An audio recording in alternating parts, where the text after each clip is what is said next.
Salam Skapsa Bisa, santun dalam prestasi menuju kompetensi. Oke, pelajar Skapsa, materi mata pelajaran PDE atau pekerjaan dasar elektronik kelas 10 semester 1 kali ini adalah K3LH atau keselamatan, kesehatan kerja, dan lingkungan hidup. Mari kita simak materi berikut ini. K3LH, keselamatan, kesehatan kerja, dan lingkungan hidup. Tujuan dari K3LH adalah yang pertama, mendeskripsikan keselamatan, kesehatan kerja, dan lingkungan hidup. Yang kedua, melaksanakan prosedur K3LH. Berikutnya, apa itu keselamatan kerja? Keselamatan kerja adalah suatu bidang kegiatan yang ditujukan untuk mencegah suatu bentuk kecelakaan kerja di lingkungan dan keadaan kerja. Berikutnya, kecelakaan kerja. Kecelakaan kerja adalah suatu kecelakaan yang terjadi pada seseorang karena hubungan kerja dan kemungkinan disebabkan oleh bahaya yang ada kaitannya dengan pekerjaan. Dalam K3LH, kita ada undang-undang yang mengatur sebuah perusahaan ataupun sebuah ketenaga kerjaan. Undang-undang tersebut adalah Undang-Undang Nomor 1 Tahun 1970 tentang keselamatan kerja. Yang pertama, bahwa setiap tenaga kerja berhak mendapatkan perlindungan keselamatannya. Jadi jangan khawatir, semua tenaga kerja itu nanti akan dilindungi keselamatannya. Berikutnya, yang kedua, bahwa setiap orang lain yang berada di tempat kerja perlu terjamin keselamatannya. Jadi harus ada jaminannya. Berikutnya, pemanfaatan sumber produksi secara aman dan efisien. Itu wajib. Yang keempat, pembinaan norma-norma perlindungan kerja. Jadi dalam sebuah perusahaan ataupun instansi itu ada pembinaan norma-norma perlindungan kerja. Yang kelima, mewujudkan undang-undang yang memuat tentang keselamatan kerja yang sesuai dengan perkembangan masyarakat, industrialisasi, teknik, dan teknologi. Itu Undang-Undang Nomor 1 Tahun 1970 tentang keselamatan kerja. Berikutnya, kewajiban dan hak tenaga kerja, Undang-Undang Nomor 1 Tahun 1970.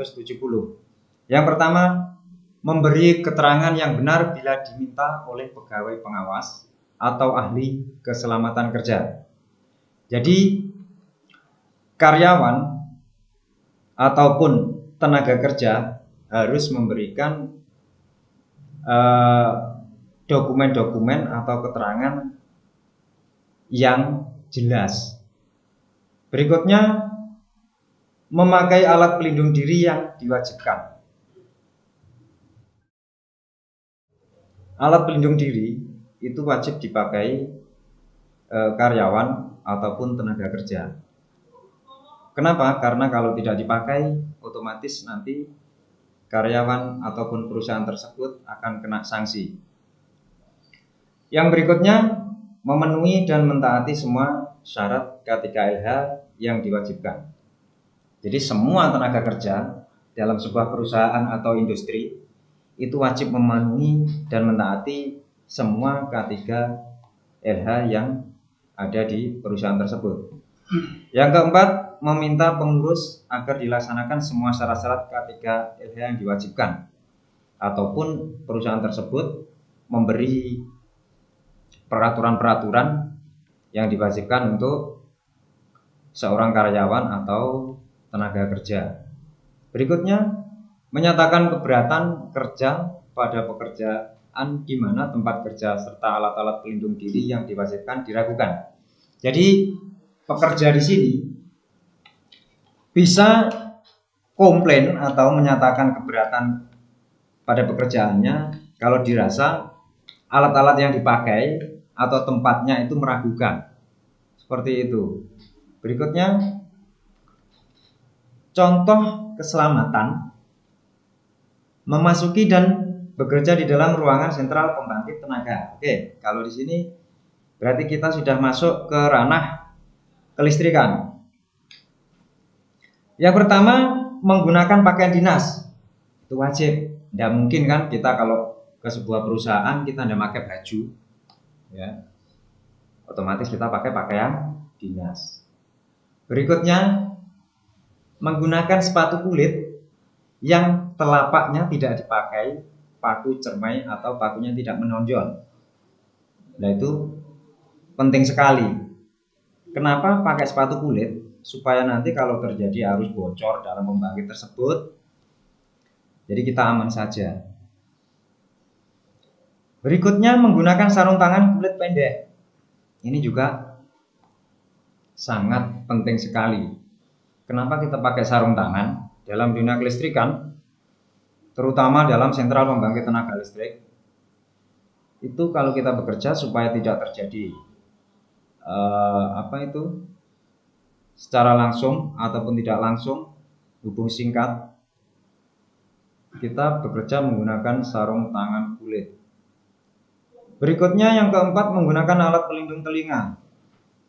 Kenapa ini di sini menjelaskan juga ada alat pelindung telinga? Karena di dalam pembangkit tenaga listrik di situ pasti berisik sekali, dan kalau lama-kelamaan tidak pakai alat pelindung telinga, otomatis telinga kita nantinya akan bisa rusak. Berikutnya, dilarang merokok. Nah, ini yang paling terkadang sulit untuk dilaksanakan. Jadi biasanya si pekerja itu 1, 2, 3 kali bisa mengendalikan untuk merokok, tetapi lambat laun karena saking sudah terbiasanya, akhirnya dia mengabaikan semua K3LH ataupun APD, dan dia di situ bekerja sambil merokok, yang ujung-ujungnya juga akan bisa terjadi kecelakaan kerja. Berikutnya, pekerja harus terdiri minimal 20 orang. Ini tidak semua perusahaan, tetapi yang jelas dalam satu pekerjaan, dalam satu ruangan bekerja itu minimal itu harus ada lebih dari 1 orang. Kenapa seperti itu? Karena kalau terjadi apa-apa, jadi ada yang lain yang bisa mengetahui. Jadi harus lebih dari 1 orang. Di sini kalau kapasitas atau perusahaannya besar, minimal ada 20 orang. Berikutnya, nah ini contoh alat pelindung diri atau APD di tempat kerja. Yang pertama itu helm. Di situ ada helm, itu gambarnya seperti itu, kacamata, terus sepatu kulit. Di situ ada earphone ataupun headset. Terus ada pelindung telinga. Gambarnya seperti ini, tolong dilihat. Untuk bentuknya menyesuaikan mode. Seperti itu. Berikutnya, cara yang dapat ditempuh dalam membudayakan untuk mewujudkan keselamatan dan kesehatan kerja atau K3LH. Yang pertama, melaksanakan kampanye nasional atau pada internal perusahaan dalam memasyarakatkan K3LH. Ya ini, karena kita sering lupa atau kita sering meremehkan, maka di sebuah perusahaan itu harus ada bagian-bagian yang di dalamnya adalah biasa kita untuk bagian itu mengkampanyekan atau mengingatkan untuk masalah K3LH. Berikutnya, pembentukan organisasi K3 sejajar dengan tingkat seksi. Nah, ini seperti poin pertama tadi. Dalam perusahaan itu ada pembentukan organisasi atau bagian-bagian tersendiri khusus untuk K3LH. Berikutnya, memberikan bimbingan dan pengawasan secara efektif.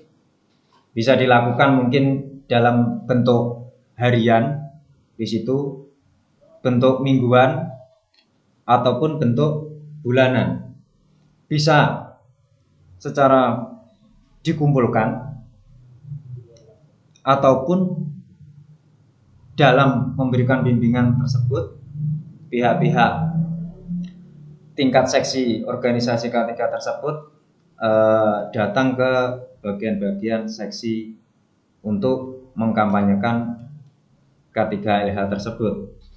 Yang keempat, mengajukan kebutuhan poster-poster, buku-buku pedoman K3LH dan lain sebagainya. Nah, ini supaya kenapa ada poster-poster, buku pedoman, ataupun sekarang banner, supaya kita dalam bekerja itu kita selalu ingat bahwa pekerjaan kita itu juga semuanya ada risikonya. Terutama kalau di bidang kelistrikan, otomatis risiko kita juga tahu sendiri kalau kita sudah kesetrum bagaimana.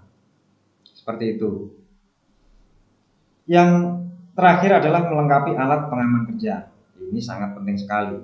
Jadi perusahaan tersebut harus melengkapi alat pengaman kerja dan si pekerja tersebut harus mentaati ataupun memakai alat pengaman yang sudah disediakan perusahaan tersebut. Berikutnya adalah kecelakaan kerja. Oke, sampai di sini materi kita. Akan kita lanjut untuk berikutnya, kecelakaan kerja. Baiklah pelajar Skapsa, demikian materi hari ini mengenai K3LH.